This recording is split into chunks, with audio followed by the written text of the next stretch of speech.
accustomed as I am, as my wife says, to using a microphone, here we go. Ladies and gentlemen, girls and boys, Denise and I welcome you to this celebration of the marriage of our daughter Alison to Beverly's son Stacey. To the members of both families and to all of our collective friends, thank you everyone for travelling here today and for being a part of this most memorable occasion. It's great to see you. My other daughter, Claire, who's gone, she's at the back, said to me a couple of weeks ago that when I finally saw Alison in her wedding dress, it would bring a tear to my eye. Well, she was right.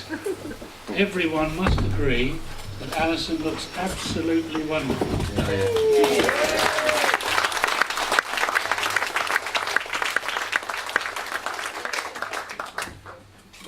As most of you will know, Alison is the elder of our two daughters. And she was the apple of my eye from the day she was born.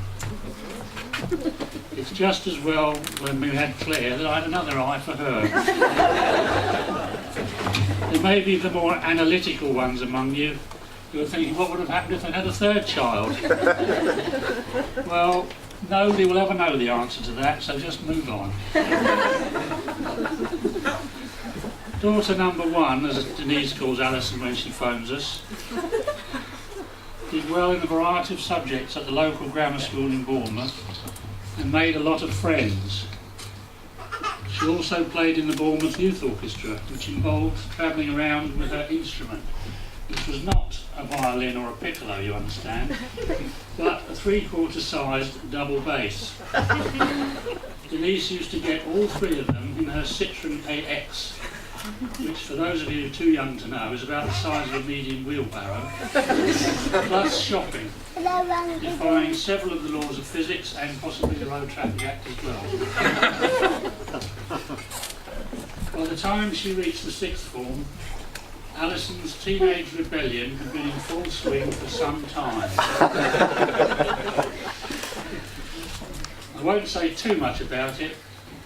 When the careers advice time came round, she spurned my suggestion that she should further develop her talent for being infuriatingly argumentative by becoming a barrister, and instead pursued a degree in fine art and art history at Leeds University, where she made another bunch of friends.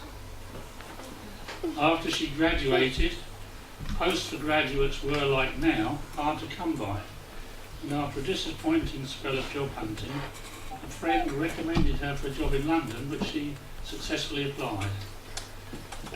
She moved to London, where she, as you probably guessed, made more friends, one of whom I believe was Stacey. I say I believe because it remained a shadowy figure on our radar.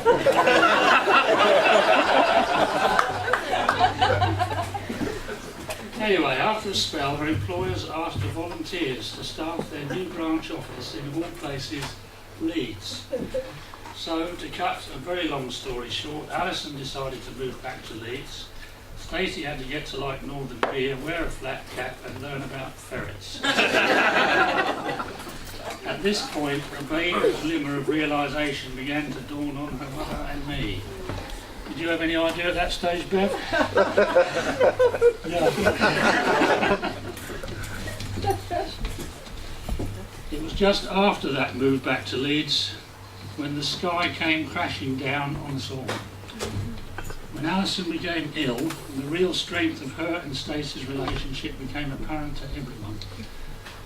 2004 was a year straight from hell, but throughout that grim time, Stacey remained calm and steadfastly stuck by Alison when many would have deserted, and that shall never be forgotten.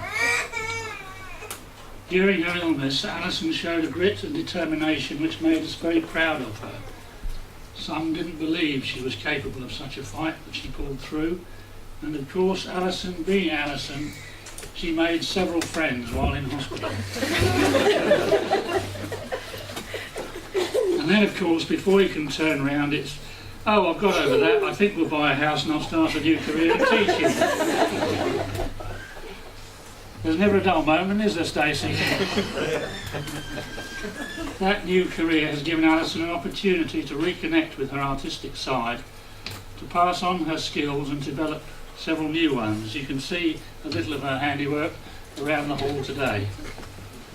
I think you'll be able to build up a little bit of a picture of Alison by now. She's lovable, but she's nobody's fool and has an inner determination to have things her way.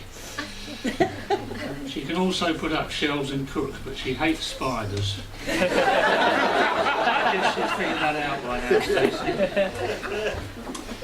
Anyway, we've looked back enough. We should now concentrate on the future. Alison and Stacey. Alison's Uncle Mac, had he been here today, would have said to you, as he once said to me, a long engagement is like driving a car with a handbrake on. You should get married and get on with it. In your case, I think the handbrake went up in smoke years ago. You are obviously made for each other, and we're all so pleased and proud that at last you decided to tie the knot.